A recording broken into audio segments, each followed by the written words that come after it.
the recent announcement of Panama's decision to allow its participation in China's Belt and Road Initiative (BRI) to expire has been met with enthusiastic approval from U.S. Secretary of State Marco Rubio, who lauded the move as a great step forward in strengthening U.S.-Panamanian relations.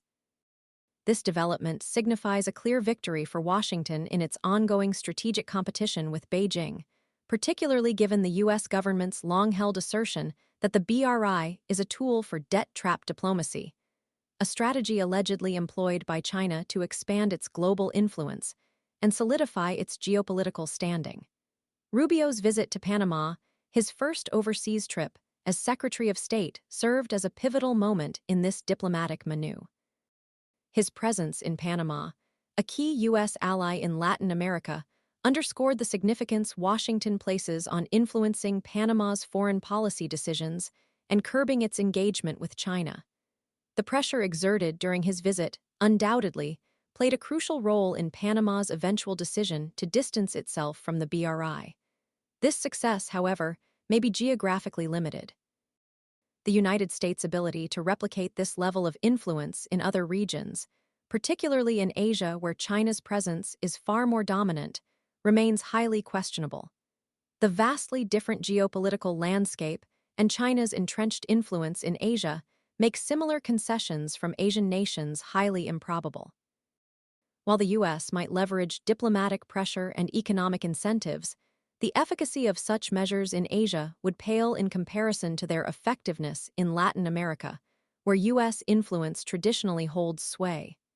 The BRI, despite its ambitious scope and China's significant investment, has faced considerable criticism and controversy.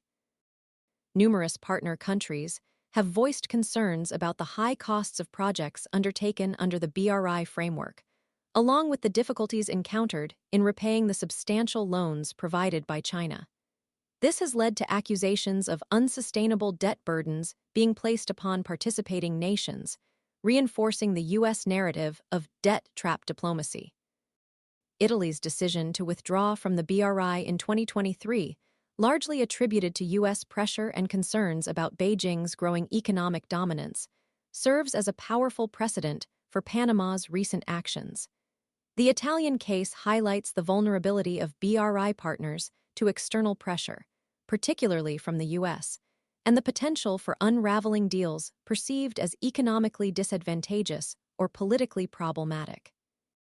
Experts, such as Ryan Berg, director of the Americas program at the Center for Strategic and International Studies in Washington, suggest that further investigation into the deals struck under the BRI framework could provide a mechanism for unwinding problematic concessions. Berg points to the possibility of audits revealing instances of corruption within these projects, creating a legal basis for renegotiating or even nullifying agreements that were secured. Such audits could become a significant tool in countering China's influence and mitigating the risks associated with the BRI. This approach of using thorough investigation and exposing potential corruption adds another layer to the strategic competition, moving beyond simple diplomatic pressure and focusing on the potential for legal and financial repercussions. The long-term impact of Panama's decision and the potential for similar actions by other BRI partners remains to be seen, but it underscores the ongoing tension and strategic competition between the U.S. and China in shaping the global economic and political landscape. The success of this approach in Panama will be closely watched as a potential model for future efforts in other regions, though the inherent challenges in replicating such success in areas of stronger Chinese influence are undeniable.